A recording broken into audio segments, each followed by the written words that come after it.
L'invité que je m'apprête à vous présenter aujourd'hui est un technicien supérieur en production animale. Rachad, il s'appelle. Moi, je l'appelle R. Dans cette vidéo, Rachad et moi allons travailler ensemble pour vous donner, pour que vous consommez une information sur l'utilisation des poules bicyclettes pour faire éclore ou incuber vos œufs. C'est une vidéo formation gratuite qui mérite d'être suivie du début jusqu'à la fin. Si vous venez me poser des questions dans les commentaires en regardant cette vidéo, ça veut dire que vous n'avez pas regardé du début jusqu'à la fin. On regarde. Comment incuber les œufs de vos poules, dindes, pintades et autres volailles? Quelle est la question majeure que vous vous posez sur vos différentes fermes, que ce soit au Bénin, en Côte d'Ivoire, au Burkina, au Sénégal, au Cameroun, un peu partout en Afrique? Comme solution, on peut utiliser des couveuses artisanales à base de l'antenne qui là coûte déjà cher à cause du pétrole qu'il faut mettre dans l'antenne, qui a un taux de succès très bas. On peut utiliser des couveuses manuelles, des couveuses semi-automatiques, des couveuses automatiques. Et en parlant même de couveuses automatiques, vous avez également le choix, d'accord, de faire quoi? De les confectionner en Afrique directement ou de les importer. Le but de cette vidéo est de vous montrer comment toi, petit agriculteur comme moi, tu peux déjà commencer par incuber tes œufs grâce à la poule locale bicyclette. C'est tout de suite et c'est dans cette vidéo. Les amis, cette vidéo s'annonce croustillante et intéressante. Pour ceux qui ne me connaissent pas ici, je suis M. Talagbe Valère-Mansour, je suis paysagiste, ingénieur agronome praticien, entrepreneur, multi-investisseur. Je te parle sur cette chaîne ici, les gens d'agriculture, du développement, d'investissement en Afrique, des intérêts de l'Afrique, des plantes et de leurs vertus. Et si c'est des thématiques qui t'intéressent, tu es au bon endroit. Avant de te dire de liker la vidéo, je te donne rendez-vous déjà ce samedi 29 mars 2025 de 10h à 17h à Brazzaville, en présentiel et en ligne, la même date. Nous allons parler des nouvelles technologies qu'on peut introduire dans le domaine agricole pour faire grossir le compte en banque et réduire les stress et problèmes que pose le domaine agricole. C'est à 50 000 francs CFA. Elle serait à Brazzaville, en ligne et in situ. Et si toi, tu veux savoir comment clôturer ton domaine agricole avant de te lancer en agriculture au pays, je te montre les camps pêchés. Tu ne peux pas réussir ton projet agricole au pays sans avoir une sécurité physique autour de ta ferme. Elle passe soit par une clôture en briques ou en béton qui coûte très cher, une clôture en grillage ou en barbelé qui coûte encore plus cher, une clôture électrifiée qui coûte plus cher, une clôture en bois qui coûte cher mais qui est limitée dans le temps, ou une clôture avec le campéché. Le Yamatocilum campéchianum est une plante qui a des épines qui jouent deux rôles. Le rôle d'obstacle physique parce que ça empêche l'intrusion du bétail, des animaux sauvages, des voleurs et en même temps les vents violents parce que ça joue le rôle de brise-vent. Je te propose la semence du campéché pour viabiliser ton projet agricole immédiatement. Le stock est limité et tu contactes le numéro que tu vois à l'écran pour avoir tes graines de campéché. Compte tenu de ta superficie, on te dira le nombre de litres de campéché qu'il te faudra. Je suis M. Talagbe et tu nous contactes par WhatsApp au plus 229 63 15 05 65 ou le plus 229 63 15 05 66. N'écrivez pas aux arnaqueurs qui vous mettent leur numéro privé dans les commentaires. Ne mettez pas vous vos numéros privés dans les commentaires. Ne dites pas dans les commentaires je suis intéressé. Contactez juste le numéro que vous voyez à l'écran. On y va dans la vidéo.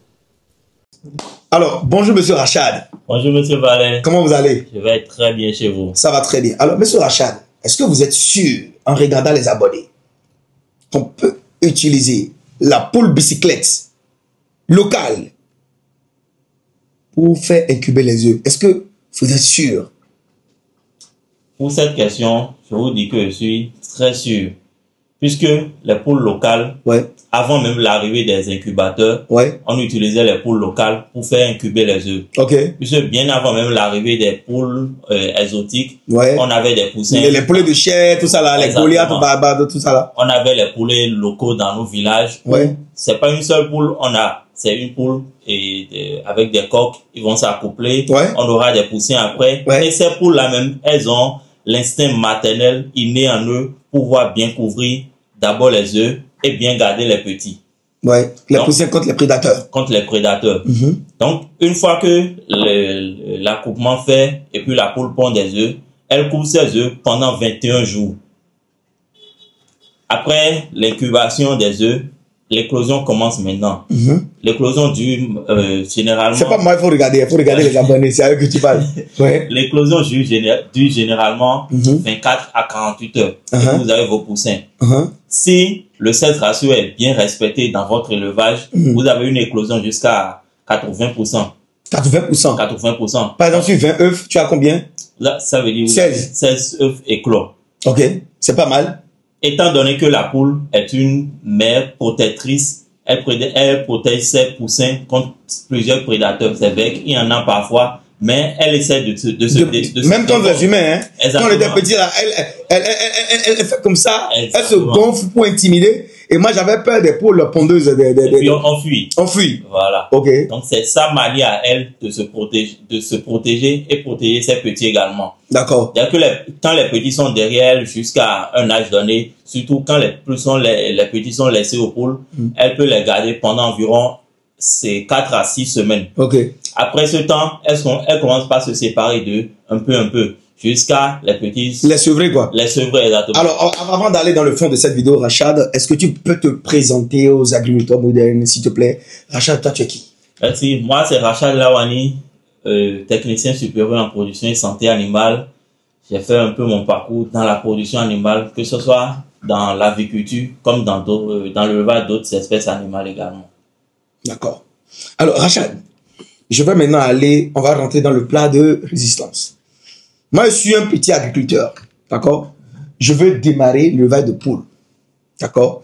Mais je ne veux pas faire les poulets de chair.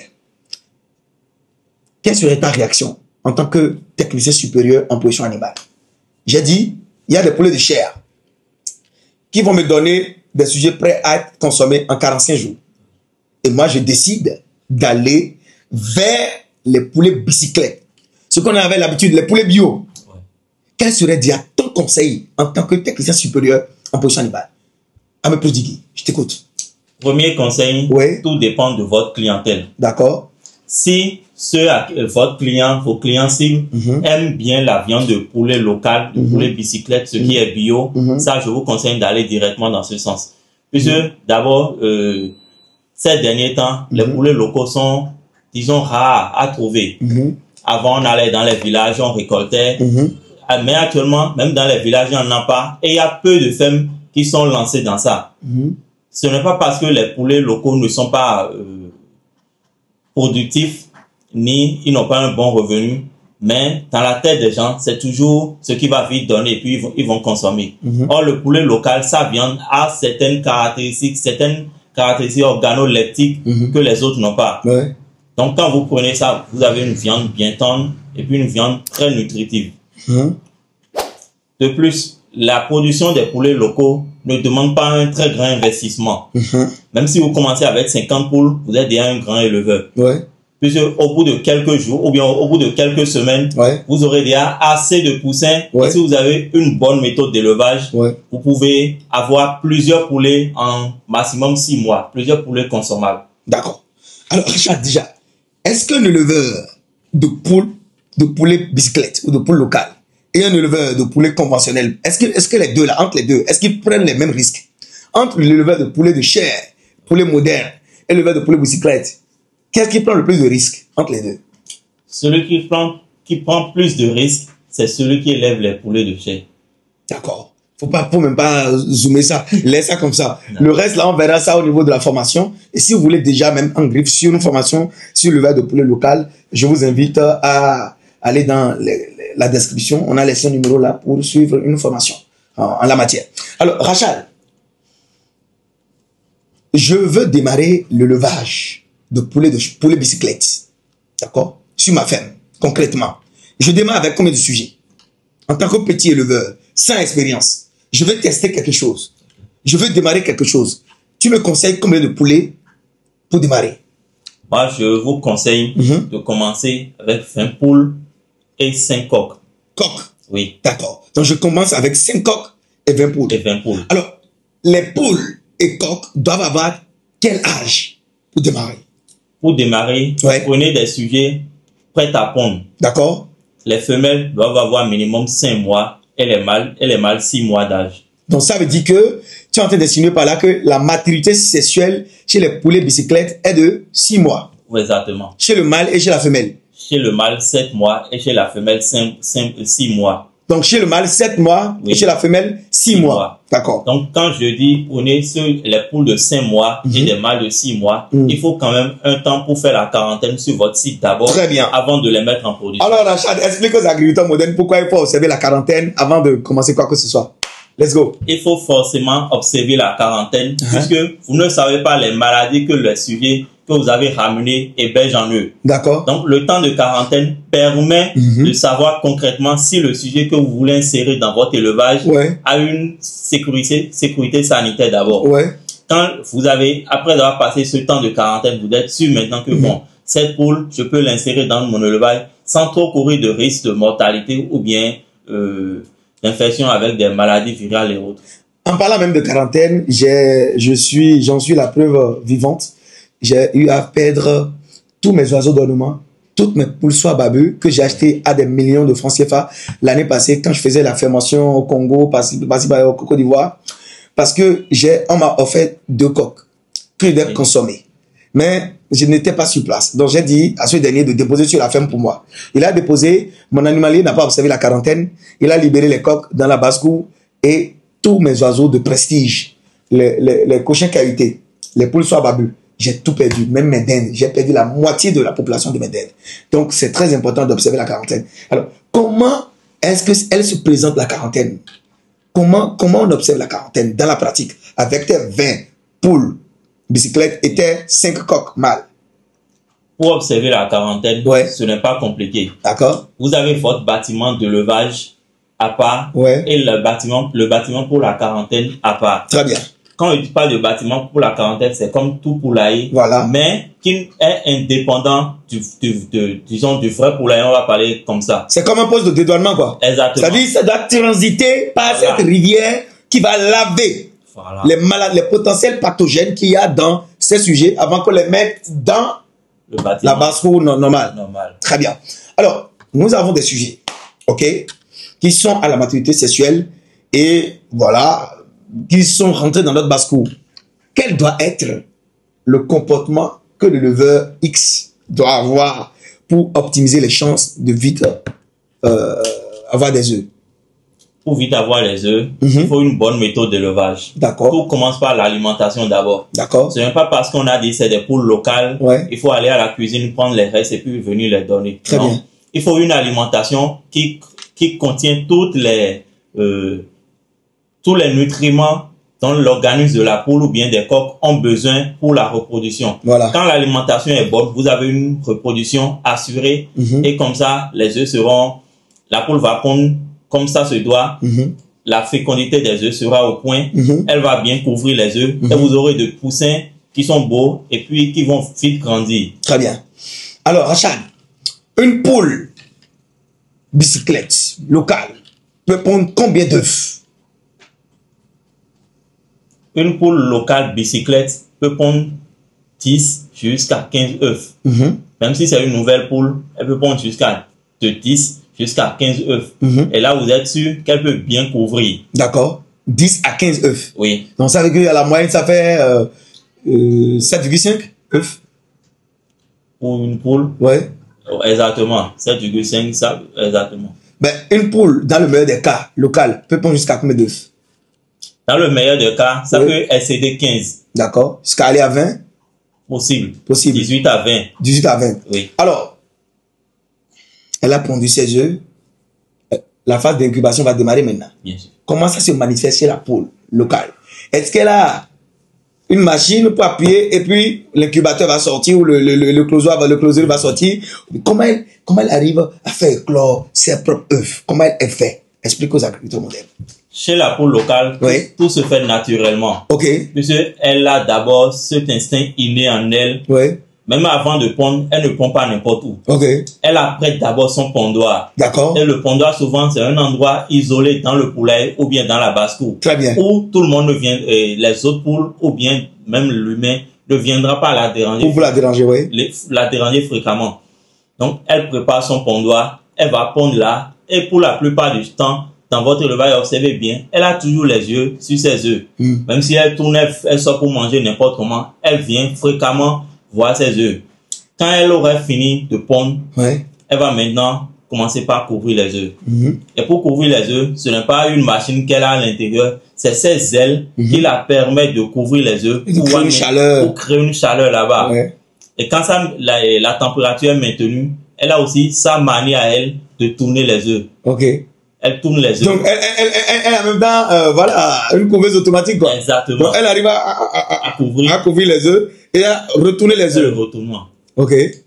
Quand elle fait comme ça, elle le fait pendant 21 jours. Ouais. Pendant les 21 jours, vous allez voir, elle sort juste de façon prompte pour aller manger et puis revenir. Ok. Elle ne dure pas. Ok. Sinon, s'il y a de trop, les œufs vont perdre leur température. Ouais, ouais. Elle revient, ouais, elle couvre ses œufs, ouais, elle fait le retournement pendant 21 jours. Ok. Après 21 jours, l'éclosion commence et puis vous avez vos poussins. D'accord.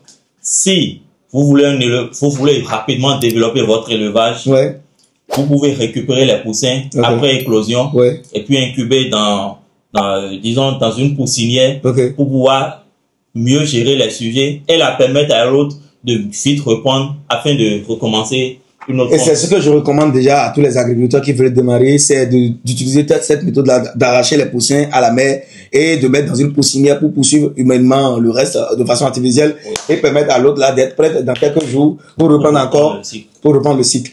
Alors, tu penses que si on opère de cette manière, tu penses qu'une poule traditionnelle, locale, peut faire combien de fois? Si on opère de cette manière, ouais, elle peut pondre 6 fois par année. Donc 6 cycles quoi, de ponte. Oui. Et en moyenne, en 15 œufs. 15 œufs fois 6, ça fait déjà combien? 90 œufs. Oui. Donc ça veut dire qu'une seule poule locale, bicyclette, oui, est capable de nous donner 90 œufs. Et on a estimé le taux de succès aller à 80%. Donc ça veut dire qu'au moins on a 60 œufs, 60 poussins par poule. Par poule. Oui. On a combien de poules? 5 poules. 20 fois 60, ça fait combien? On a 360. 1200. On a déjà 1200 poussins. N'est-ce pas? Avec 20 poussins. Avec 20 poules. Ou bien je me trompe? 60 fois 20, ça fait 1200. N'est-ce pas? Oui. Combien, caméraman? Oui, c'est ça. 60 fois 20, ça fait 1200. Donc, on est capable de partir. C'est-à-dire, c'est carrément incroyable. Mais pourquoi nous, Africains, nous efforçons à produire la nourriture des Blancs? Est-ce que toi, tu as mangé les poules de chair? Bon, en tant qu'éleveur, je mange toujours ce qu'il y a à la ferme. Et qu'est-ce qu'il y a à la ferme? Les poulets. Quels poulets? Surtout les poulets locaux. Les locaux? Oui. Est-ce que le goût entre poulet de chair et poulet bicyclette, est-ce qu'il y a match? Il n'y a pas match. Qu'est-ce que le marché d'aujourd'hui veut consommer en tant qu'éleveur, toi, aujourd'hui? Honnêtement, sans sentiment, sans plan parti, qu'est-ce qu'est la demande la plus forte aujourd'hui sur le marché? La demande la plus forte, c'est sur les poulets locaux sont préférés, mais les gens sont obligés de prendre ce qu'ils ont à disposition. D'accord. Puisque le poulet de chair, avec un faible budget, ouais, pas trop faible, hein, avec un faible budget, vous l'avez. Par contre, le poulet de chair, compte tenu de sa rareté, le pouvoir d'achat des gens ne leur permet pas d'aller acheter. Est-ce que toi, tu penses que c'est une bonne opportunité d'affaires pour quelqu'un via diaspora ou quelqu'un qui vit au pays de se lancer dans une ferme seulement spécialisée dans la production des poulets de race locale? C'est une très bonne idée. Pourquoi c'est une bonne idée, Rachad? D'abord, vous n'avez pas besoin d'un très grand investissement avant de produire les poulets locaux. Le risque sanitaire est faible. Pourquoi le risque sanitaire est faible? Parce que c'est des poules rustiques. D'accord. Qui sont des trucs locaux. Oui. Qui on organise, qui est déjà apprêté. Voilà. aux conditions locales. Donc les antibiotiques, les injections, les vaccins, les conneries, tout, de côté. De côté. Très bien. Même avec les plantes, on peut traiter les poules locales efficacement. Et bien réussir les cuissons d'élevage. Bien sûr, bien sûr. Alors, est-ce que tu es intéressé qu'on fasse une vidéo sur la rentabilité de l'élevage de poules locales? Bien sûr. Alors, les agriculteurs modernes, je vous donne la chance de porter cette vidéo partout, partager partout. Compte tenu du nombre de vues, quand on va dépasser la base des 10 000 vues en 3 jours sur cette vidéo, on pourra balancer la prochaine, parce que la prochaine, elle est déjà là. Si tu regardes la vidéo, il faut savoir que la prochaine vidéo, elle est déjà là. Donc, lorsqu'on va dépasser la base des 10 000 vues en 3 jours, rapidement, on va vous balancer à la minute après la prochaine vidéo sur la rentabilité de l'élevage des poules bicyclettes. Les gens, merci à vous d'avoir suivi cette vidéo du début jusqu'à la fin. Je vous dis merci pour votre soutien sur cette chaîne. Nous nous approchons petit à petit de notre but. On va y arriver, Inch'Allah. N'hésitez pas à liker cette vidéo si elle vous a apporté de la valeur. Et si c'est la première fois que vous êtes ici, abonnez-vous, activez la cloche de notification pour ne plus jamais louper de pareil contenu et partagez cette vidéo partout pour faire grossir la communauté. On est ensemble.